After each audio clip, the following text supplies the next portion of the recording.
So why don't we just start by having you just introduce yourself? Yeah, sure. Am I talking to you or then? Yeah, you just talk to us. All right, cool. Yeah.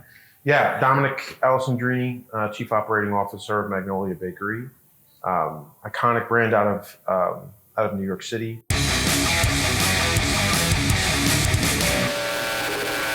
What do you think you're calling on the most from those days working in your role now at Magnolia? It's a great question. A lot of people, it's kind of cliche to say you never forget where you came from. Mm-hmm. But in this case, I would never trade my journey for anything else, because you learn a lot of things. Like I said, not just about life, but like the value of everybody's role and how it's not, one thing is not more important than the other. Yeah. So I say this to my team all the time, especially when I'm in a bakery, that when I walk in, I am actually the least important person in the building. Mm-hmm. And because that's true, because if I were to win the lottery and say, I don't want to do this anymore, my bakeries, they'd still open, they'd still close, we'd still serve customers, it would be fine.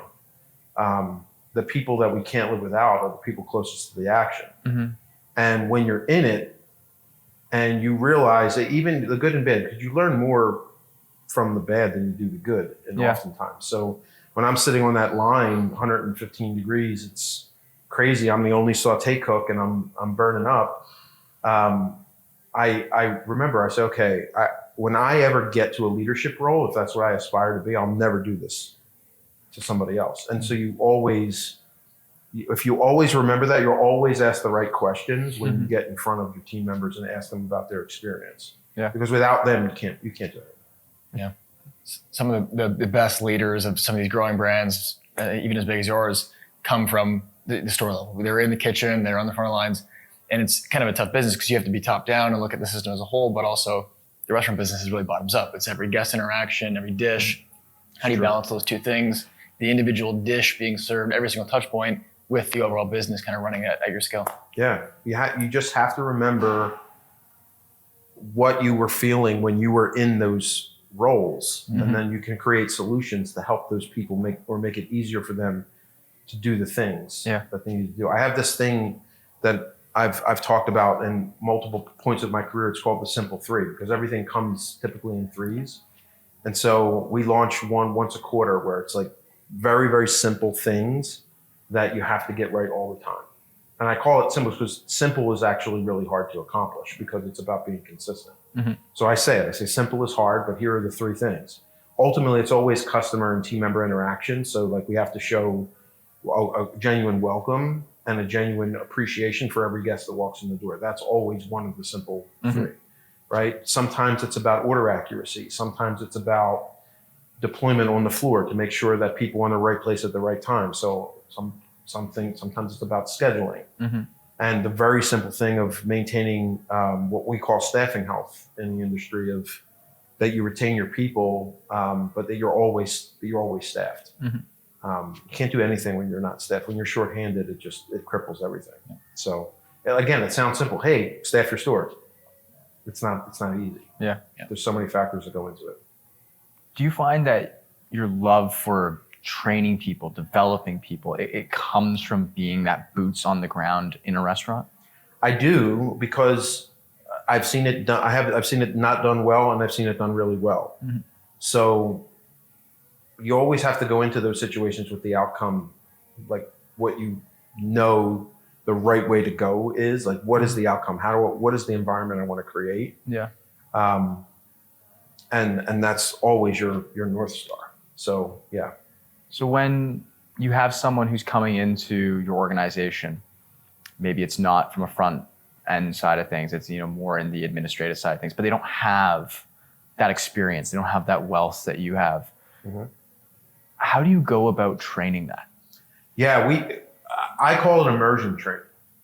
So you pick those specific moments and experiences that you want everybody to get, so that they understand what's most important. So, in our immersion training, everybody goes through the stores. Regardless of your role, you spend, 2 days in the store.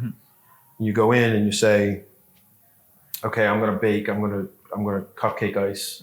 And then you're timed and how many banana puddings can you cup and things like that. And you go through that, and we usually put them in the busiest store. Our busiest location is Rock Center. It's very, very high high volume store, big, large amount of foot traffic, always busy, so always intense. Mhm. And our people always know that this is our bread and butter. 87% of our revenue comes from our units. And that's our busiest one. So we put them there to get that immersive experience and then pull back, and then we train and say, this is, we want you to understand how, what everybody goes through. So they have that respect behind what drives our business. And then we jump into their role and say, okay, how does your role support that? But I've always been an advocate of really great immersion training. And we also have values that they're called suite values. So the suite values, each value has specific behaviors that we look for. Mm-hmm.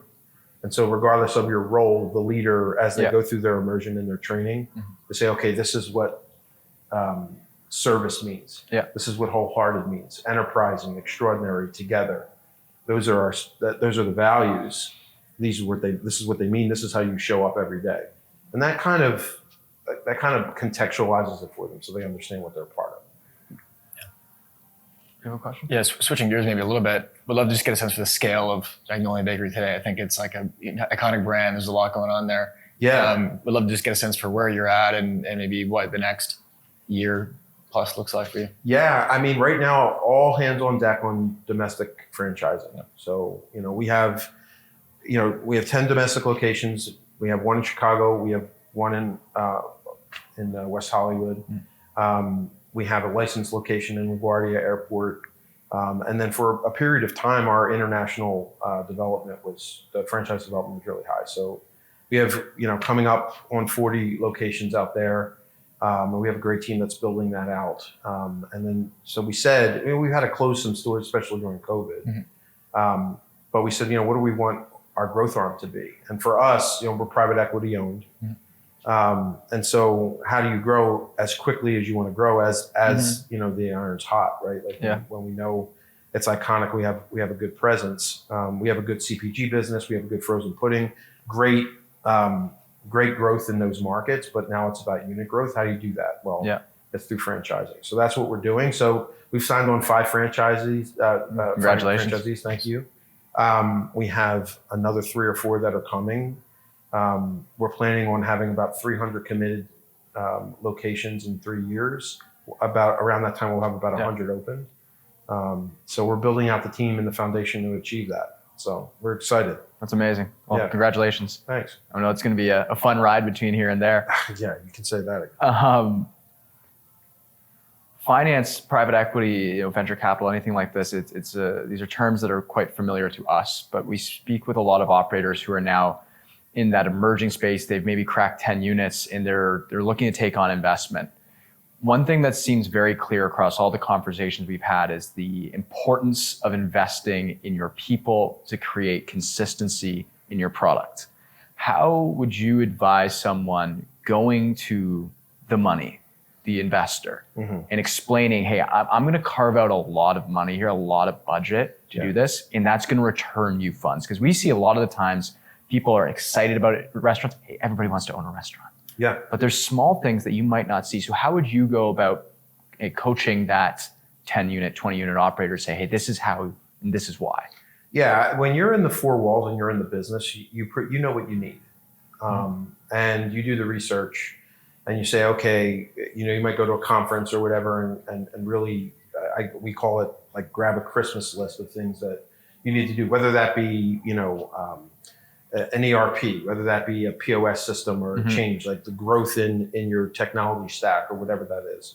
And what I found, especially dealing with private equity, is you have to build a strategy around that. Instead of a lot of people, when they're in that situation and they need to grab funding and they're asking for funds and trying to drum up some capital, they just say, hey, look, here's a list of stuff I need, that's it, right? There's no thought process around ROI. So we have, what I found successful is to really actually spend the time to build a strategy, do an intake of, what your customers are telling you, what your team members that are working for you tell you, what your business is telling you is with regard to what you know about traffic and how your AOV or your ticket is rising or or going the other or in the negative versus prior year, and just like think about all of those things.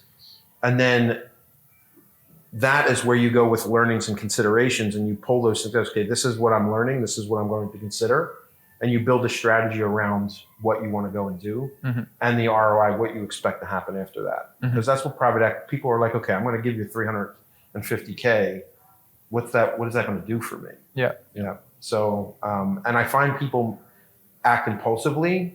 Some companies act impulsively, and they go and try and launch something, and they lose the time in the integration, and then the solution isn't actually a solution. It turns more into a problem. Yeah. Especially around finance and ERPs and things like that. Gotcha. I'm not going to mention any one in particular, but I've had where that bit you. Integrations are really important. You have to spend the time to do it.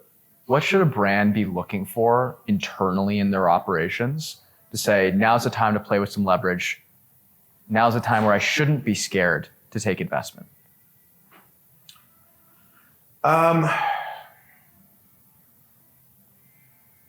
I would say, there is a certain period of time in your operation where we call it tight operations, right? But things are operating at a sense where it's not easy. But I call it the matrix. You go in, if anybody's ever seen the matrix, of course you do, right? And there's a period in the movie where it says, I don't even see the numbers. I just see this or that. Like I see a picture. It's the numbers on the screen. You know how the code comes down like that? And I think there's a period of time in your operation where you're good enough to where you can say, okay, this is scaled enough to where I can duplicate this without a large amount of effort. And I think that's the right moment, because then you're not focused on the operation of the day-to-day, because you have really good systems and processes and leaders in those spaces to do that. But it is a scalable operating model.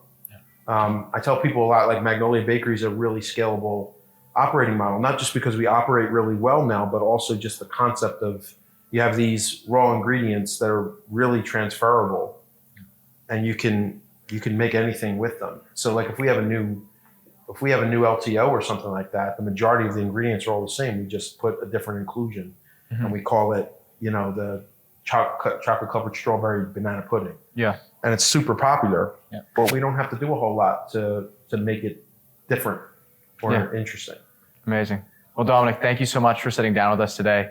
We're obviously hoping to share the stories of many other restaurateurs, whether it be single unit operators or someone like yourself at Magnolia Bakery. Yeah. Is there someone in particular that you can think of that you think we should reach out to and have this conversation with? I mean, not off the top of my head. But I have your number, so I'll text you. Amazing. Yeah. Well, Dominic, thank you so much. Great to meet you guys. Yeah, appreciate it. Thank you very much. Thank you.